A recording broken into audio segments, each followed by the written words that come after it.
Coach Smart here. Coach will ask you for a brief opening statement, and we'll open the Q&A. Again, if you have any questions, raise your hand and we'll get a microphone to you before we get to you. Well, first off, I'm excited to be here. I'll reiterate what I said over in the other room. I'm still trying to figure out the difference in the two rooms.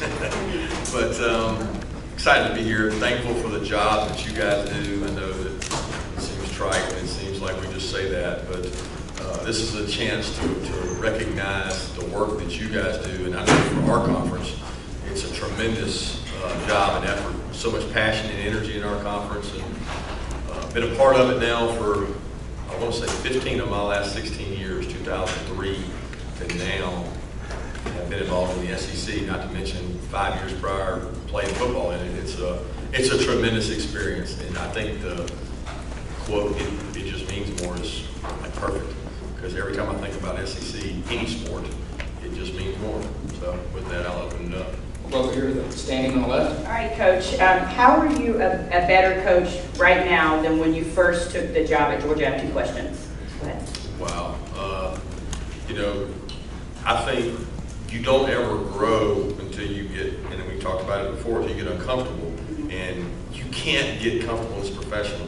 And there are times in my career as a player, as a GA, assistant coach, and as a coordinator that I can't lie, I got comfortable. And I think moving on to become a head coach, there's a lot of fears and anxiety that somebody would probably tell you they don't have, but they do. And I think with 2 years under my belt, I can finally say that a lot of those are removed. And you feel comfortable with your staff that you allow them to do things. So I think the biggest difference for me is delegating duties and not feeling like it has to all be me. And that is probably the best growth I've made. And the second question is, a lot of coaches will tell me that the loss will haunt them. And I wonder if that loss last year haunted you, and if it does, was there anything that you would have done differently? Yeah, losses don't haunt me, they motivate me. So if anybody's telling you they haunt you, I don't think that they haunt me at all. It's not like I wake up at night. I think about my 3 kids in my house, my wife, my parents. That's the kind of things that I concern myself with. I don't get haunted by that. If anything, it drives me, it motivates me, it keeps me hungry, because I know to get where we were last year, what it takes is tremendous continuity, effort, all these qualities, and they got all mesh, and it also takes a little luck. You need a little of that. So we were able to get to a really good place, and we didn't finish it. We learned from that, but we don't allow it to haunt us. We're down in the front row, all the way to the right. Kirby, you coached a number of years on the Alabama staff with Jeremy Pruitt. What qualities do you see in Jeremy that you think will make him a good head coach at Tennessee? Ooh, a lot of qualities. First of all, he's the son of a high school coach, very similar to myself. He grew up around the game. He learned it at an early age. He relates to players really well. He's very, very, very bright within the game tactically. He understands the game is about players. It's not just about tactics.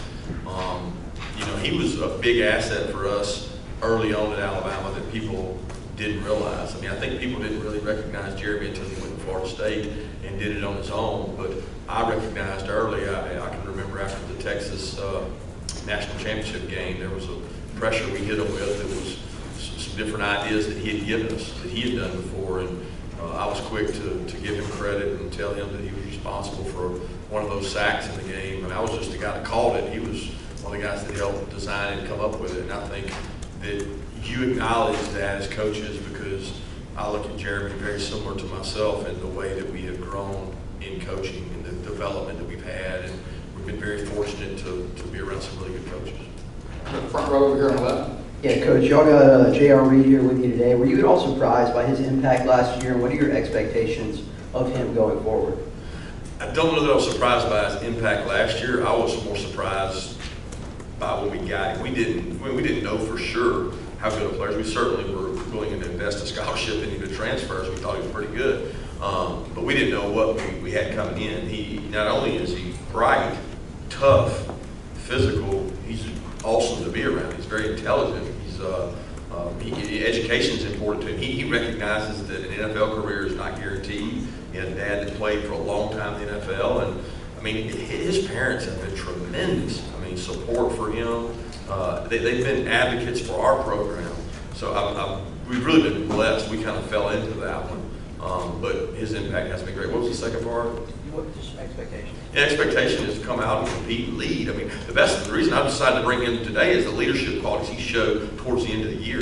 When you come into a place and you sit out a year, you're still kind of establishing credibility among the team. Then you play for a year, you establish credibility, and now you start leading towards the end of the year. We need him to be that guy that when things aren't going well can maybe make a play or get guys going in the right direction. So any room with rope one, so I figured that might rub off on him. Go front row over here on the right. Kirby, Jake had a couple of lake-related mishaps. Nothing serious, but he did have a couple of things. Have you talked to him about that? What were the conversations like when you found out about these? Yeah, simple conversations, really. I talked to his dad, and I texted with him, but I don't know if you call them late mishaps. I mean, they're kids being kids. You know, the difference is you know about them. Take that 10 years ago, 15 years ago, 20 years ago, and I'm at the University of Georgia, and there's 7 of us that all room together, and we're all out on the water doing something. None of y'all would know. So why do you know exactly what happened? Because of social media. So that's the only difference. We're acting like this is a big deal. It's only a big deal because you know about it. Things like this happen all the time that you don't know about. And we had guys with broken arms and broken feet and broken wrists and broken hands in the summer. When I played, nobody even knew about it. There was no microscopic coverage of them. So I'm not going to stop letting a young man live. I think it's great that he goes out and does those things. I think it's awesome because that means he's not sitting at home playing Fortnite all day. I mean, he's socializing, he's going out, he's doing things. I mean, he wasn't on the wakeboard. People think that he wasn't on the wakeboard. He got hit by one on his hand. So I'm not, that's not my concern. I certainly think that Jake Fromm can take care of himself. The second row over here on the left, all the way in. Coach, I want to ask you about graduate transfers here, and as you've added Jay Hayes here, it's the 3rd year in a row that you've added somebody, and I would assume that you would expect to have a big influence. I mean, can you speak on that trend of adding the graduate transfer and what you feel like the advantages are of going after somebody like that, and then also the things that you have seen from Hayes early on.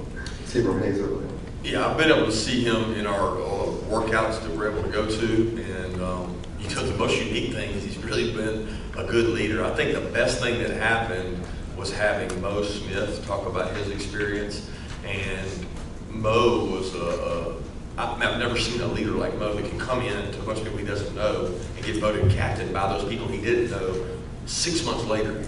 So Mo talked about being able to walk in and embrace that you have been through what they have been through, just at a different location. So that does not preclude you from being a leader and stepping up, because this is your senior year. You have graduated college. You do have a tremendous amount of experience playing at a place like Notre Dame in big games. So use that.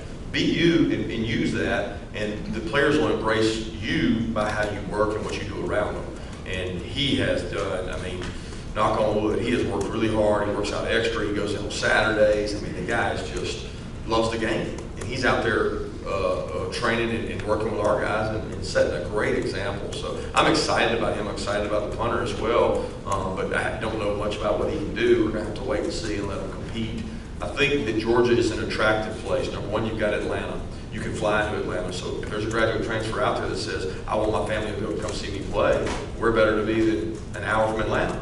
We're better to play than in the SEC. So that's an attractive, place to go.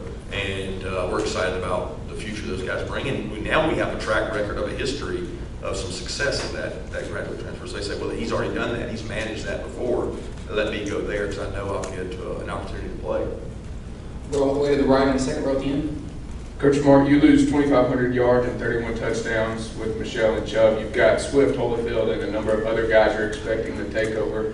Are you expecting the same production from those guys, or what are your expectations? How do you temper them? Yeah, I think the expectation, which I talked about in the other room, we don't run from pressure. Pressure is a privilege, and that's the way we look at it. We've earned the right to have pressure, to have expectations on our program.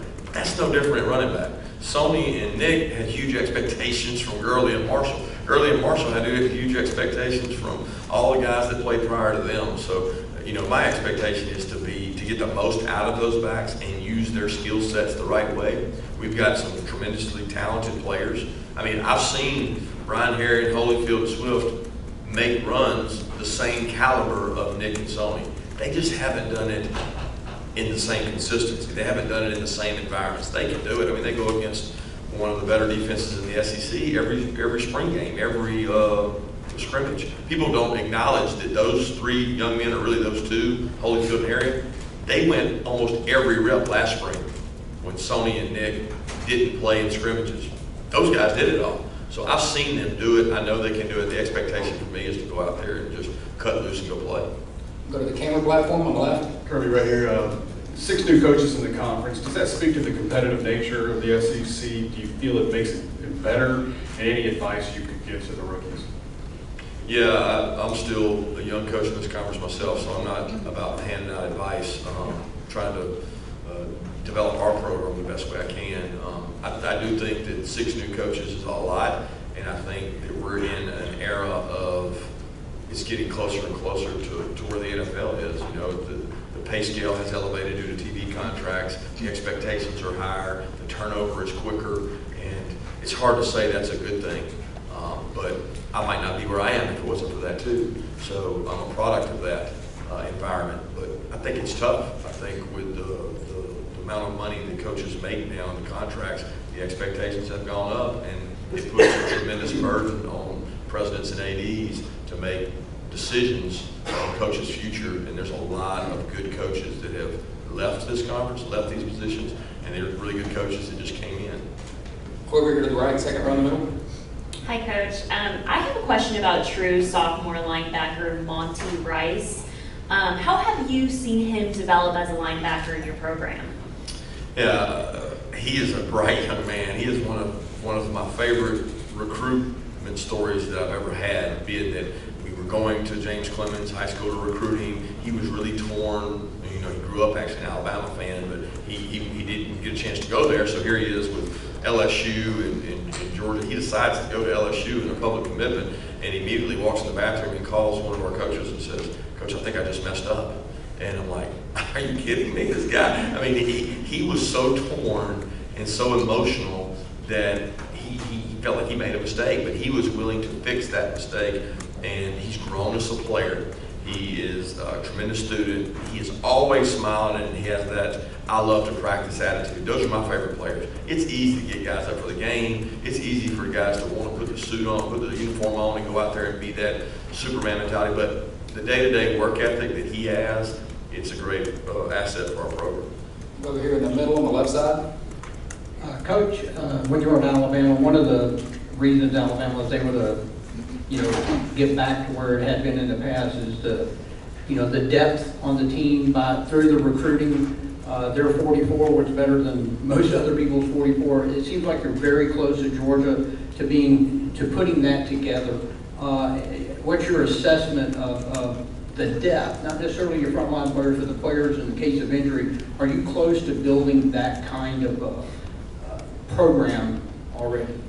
Yeah, I don't like comparisons. I think it's unfair to compare where I was to where I am. I think that's hard to measure because there's so many other critical factors that outside of that. Now, are we in a better place than we were when we arrived? Yeah, I just mentioned out there that I think the 110 players we bring into camp on August 3rd, we're going to have more depth than we've had.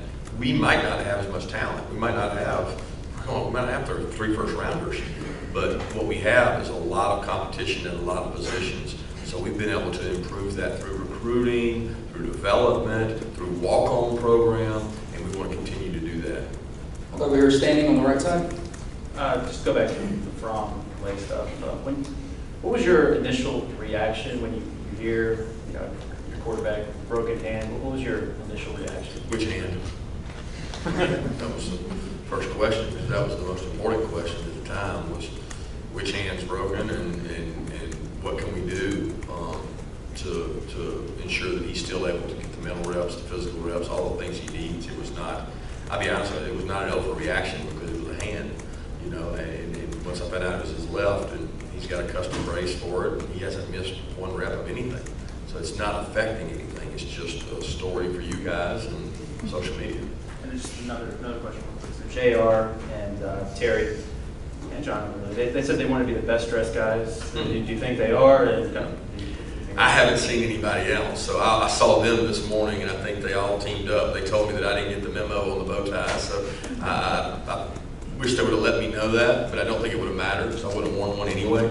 But they all three look really sharp, and our players take a lot of pride in that. And to mention along with that, we have a huge networking event tomorrow night in Atlanta. We've got over 65 companies coming in. We're bringing over 100 players. And it's really unlike what anybody does anywhere in the country. And our players have a big competition to see who looks the sharpest, to go to that, to represent us, and to network with Coca-Cola and Ivy and all kinds of companies are going to be here, Aflac. So we're excited about that event tomorrow night. Go to the camera riser right there, standing in the middle. Coach, you touched on pressure, the fact that you guys have earned that. How much has that pressure changed for you since you first arrived in Georgia to now, and how do you go about addressing that with your team? Yeah, you're comparing pressure to when we arrived to now. I don't know that it's changed. I mean, what is the expectation of you guys in Georgia? Well, everybody says win the SEC East every year. Go win the SEC, compete for national championships. That was here when I arrived, and that's still here. So I don't let that control my thoughts and priorities and mindset. I'm really more focused on individual things we can do to make our players better. But it is a privilege. We've earned that pressure, that right to have that pressure. And I tell our players all the time, it's how you embrace it. It's how you think about it. If you let it control you, then it may affect your outcome. If you just go to your day-to-day habits and compete the right way, then you don't let pressure affect you. Standing to the far right over here. Hey, Coach. Bruce Marshall at Sports Byline USA. You had a couple of players declare early, Roquan and Thompson. I just want to ask you, though, the process there, it's really tight, the window there between the time your season ends and they have to declare. I mean, the basketball guys get a couple months, they get a tryout camp, they can pull their name out. Would you like to see that process changed a bit to help out some of these guys who are thinking about coming up? Yeah, I would love to see it changed. I'm not smart enough to give you the answer how to do it. There's a lot of really smart people out there with the NFL committee. I know Nick's been involved in committees. He's been through it a lot. We talk about it at SEC head coaches meeting, and there's a lot of good brain trust who have not been able to come up with a better way. So I don't want to say the system is broke. Now, I also think that you're talking about two programs that are playing at the end of the year. That's the shortest window. Because when it's January 1st, 2nd, 3rd, it's a lot different than January 9th. Or whatever day we end up playing. So I think that burden only falls on some teams, not on all teams. I would argue that 1st, 2nd, 3rd probably is enough time.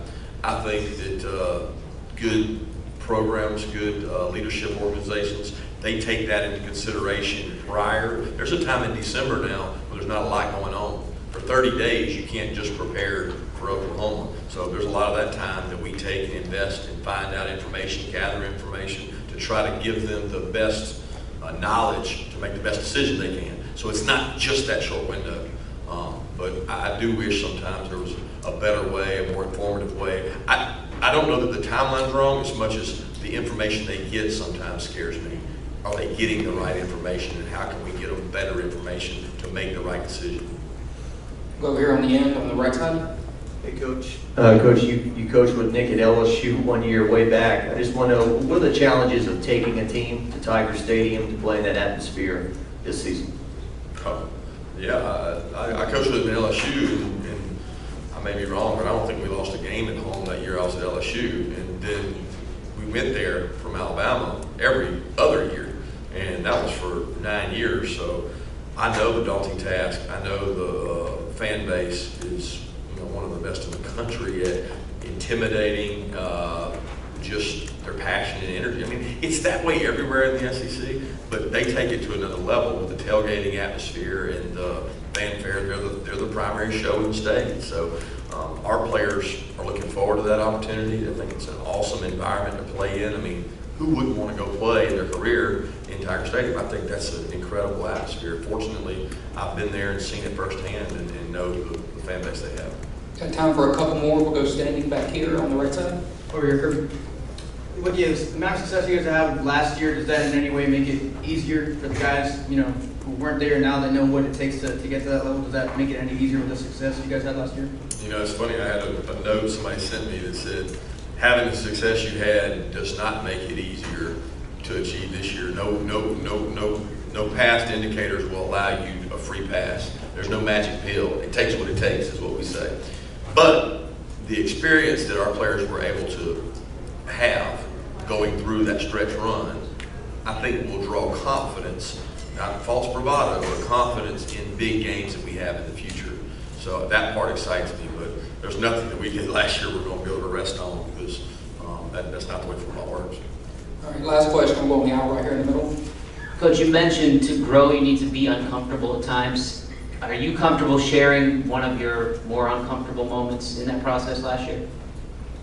Last year, I could share one with you. The first year, coming to SEC Media Days was uncomfortable. But I'm trying to think of last year. Last year, I was not as uncomfortable as I was the first year. I mean, I think that you grow in what you do. Everything was doing it for the second time. I mean, the whole playoff run in the national championship game was almost like a blur, because it was literally like sleepwalking from the time we finished the game in LA, flew back on a red eye, landed, that week of preparation, the actual game. I was never uncomfortable in those moments because it was just happening so fast. But there were some uncomfortable moments in the first year, sure, because you were experiencing things for the first time that you hadn't done. Thanks, Coach. Thanks, Coach.